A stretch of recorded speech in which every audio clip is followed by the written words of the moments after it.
Hi, I'm Weston. I love talking about the Astros, and I'm here to talk about game 103 of the regular season. Astros win 11-4 in a bit of an odd game against the Seattle Mariners. They take the series 2-1, and a nice offensive outburst going into an off day tomorrow before the series against the Giants Friday. Now, before I get on to the actual game, another trade for the Astros and James Click.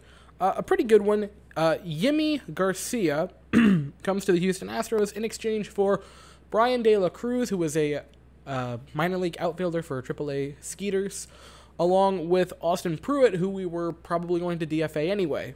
Now, Yimi Garcia is not incredible. He is a pretty okay pitcher. Rolls in with a 3.47 ERA coming out of the pen.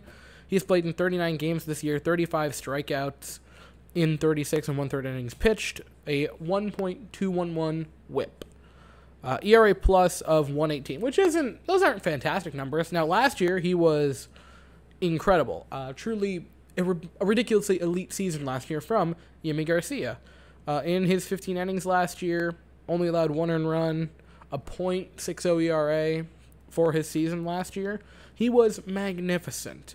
So hopefully you can get that out of him again this year when you give him Brent Strom and the bullpen coaches and what have you. But even if you just get what he is currently, which is a slightly above average relief pitcher, given that you have people out of our bullpen with 6+, 7+ ERAs, this is a vast improvement over that. I'm not going to complain about this trade at all. The outfield is not really an issue for the Astros. Like, if you look at the outfield right now, we have Brantley, Straw, McCormick, Tucker. You can put Jordan out there occasionally. Taylor Jones still can play the outfield somewhat. You have other players. I'm just trying to go off the top of my head. Diaz can play the outfield occasionally. Like, you have plenty of outfield prospects, so I'm not too upset giving up Brian De La Cruz. Again, he is a pretty good prospect, but I'm not going to cry over it. This is a pretty good trade overall for the Astros. I like it. You're just adding. This is more of a depth piece for the bullpen, which I'm totally a fan of. You already got a great piece yesterday, and man, so far I'm liking the moves that James Click is making towards the deadline. Hopefully we aren't done yet. Hopefully make 1 or 2 more moves, maybe one more smaller move like this, and then one more. I'm holding out hope for a Mac Daddy move like a Scherzer or a Kimbrel. I don't know if those will happen, but I'm going to hold out hope until the deadline either passes or they get traded somewhere else. I'm going to just hold on to those hopes. So, with a weird way to start getting on the board for the Astros in the actual game, load the bases in the second with this pair of weird base runners to start with, where Correa kind of gets this weird single off of Kikuchi, and then just a bad error, allowing Tucker to reach. With the bases loaded, Straw with the fielder's choice, and he is way too fast to get caught running down the line. That made it 1-0. In the third, the Astros would tack on another run. Altuve would double, Diaz would ground out, Jordan would strike out, but Yuli with 2 outs would double to score Jose Altuve. That made it a 2-0 ball game. After that, in the fourth, Chas McCormick would single, Straw would fly out, Castro would strike out, but Altuve would then walk. Scott Service then gets ejected for arguing balls and strikes with the umpire, so he gets ejected relatively early on in this game. After that, Diaz would single to score Chas, and then Jordan would line up to end the inning. The fifth, Yuli would homer, which means I haven't been able to do this in a little bit.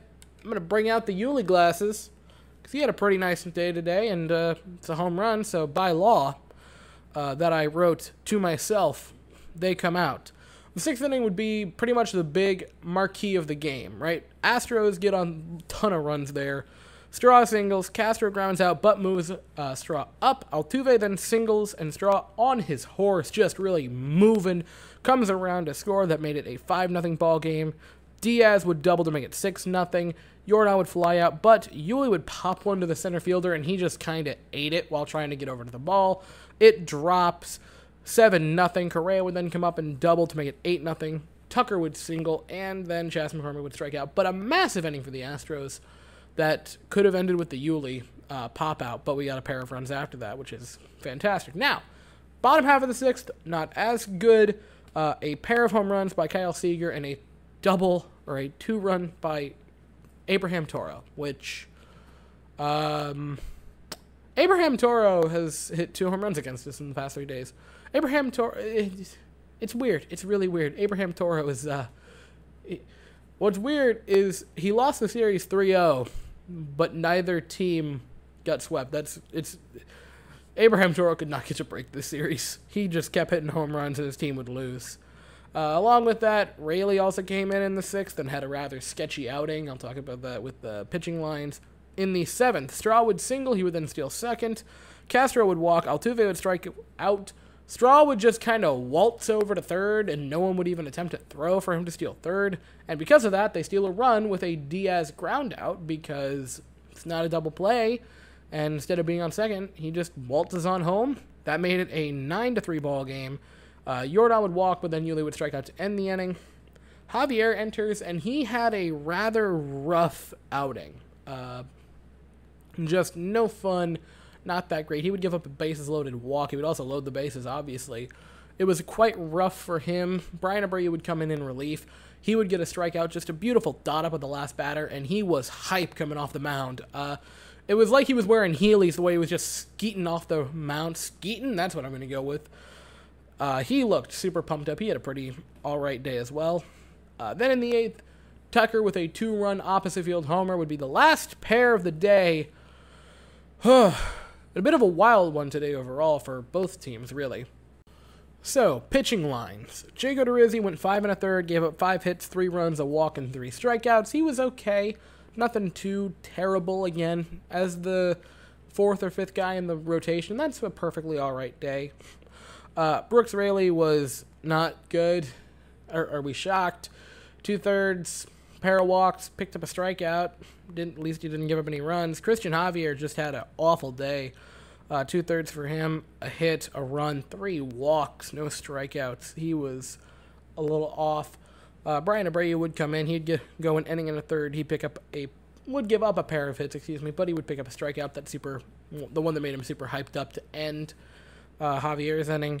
And Belak pitched a nice inning, got a strikeout. Belak actually looked pretty darn nice today. I have no complaints about that. Offensively, 7 for 18 with runners in scoring position, which is magnificent. That's going to do you a lot of good in games. Pretty much everyone had a hit. The only ones that were hitless were Yordan, but he still did reach base with a walk. And same with Castro. He actually walked twice to reach base. So everyone reached base. Altuve with a pair of hits and a walk. Diaz with a pair of hits and 3 RBIs along with a run scored. Yuli with 3 hits, 3 RBIs, a pair of runs scored. He was magnificent. Looking down, Correa had 3 hits. Tucker had a pair of hits, the home runs, the 2 RBIs. Straw had a pair of hits. Everyone was getting on base. It was a magnificent day for the Astros and a magnificent day to round off that little series against Seattle that started about as bad as any series could start, realistically. But they come back to win a pair, and that means, well, 63-40. You now continue to hold that massive lead in the West, 6 games over the Oakland Athletics for the division lead, which is fantastic. Man, pretty good series overall. Great last 2 games of the series. First game was, we're not going to talk about that ever again. Anyway, we have an off day tomorrow, so after all the madness that was the 10 o'clock starts, and then like the 2 a.m. roundup, like by the time they finally winded down, we as Astros fans can actually get to bed at a relatively normal hour tonight and not be up till 4 in the morning watching baseball and like in game 1 crying about baseball. Anyway, I might be back tomorrow. I really don't know. It depends on what the Astros do trade-wise. If the Rangers decide to make any actual noteworthy signing, that'd be neat. Or if the Jets decide to finally sign their, hopefully franchise rookie quarterback, I might be back tomorrow. I don't know. But I know I will be at the very least back Friday when it's another 9:45 start. Out of the frying pan into the fire. That'll be against the San Francisco Giants, the other best team in Major League Baseball. They roll in with the same wins as us, but in a few less games. We are going to send out Framber Valdez. He rolls in with a 2.97 ERA. They are going to send out Kevin Guzman. He rolls in with a 2.21 ERA. So that should be a battle of titans. Hopefully the best AL team, debatably, and the best NL team, debatably, going up against each other with both of their really good pitchers on the mound. That should be really fun. That should be just a fun series. I'm super interested to see what the Astros and Giants do to each other in that series. hopefully will not disappoint. Anyway, that is all I have to say for today. Thank you all so very much for watching. I hope you all have an absolutely fantastic day, and as always, go Astros.